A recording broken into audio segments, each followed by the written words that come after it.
त्याच्यात एक दुर्गांवर प्रकरण आहे.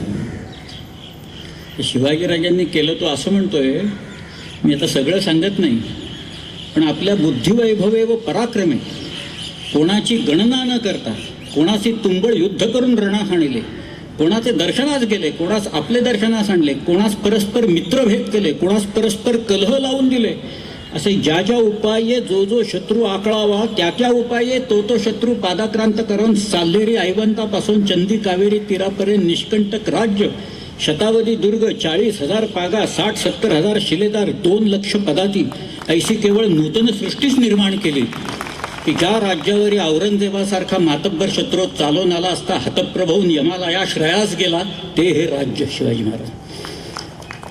हे सामान्य राज्य नाही आहे. एवढं सगळं करावं लागतं, उद्योग करावे लागतात, उद्योगशील असावं लागतं. परस्पर कलह लावून दिले म्हटले बघा त्याच्यात. कोणाचे मित्रभेद केले, म्हणजे हा त्याचा मित्र आहे ना फोडा. आमचे लोक फक्त तेवढंच शिकले, बांधायला काही शिकलेच नाहीत, किल्ले बिल्ले वगैरे सगळे.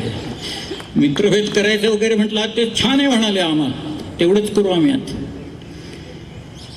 पण नूतन सृष्टी कुठे गेली मग शिवाजीराजांनी निर्माण केली? ही नाही करता आली लोकांना इथं निर्माण.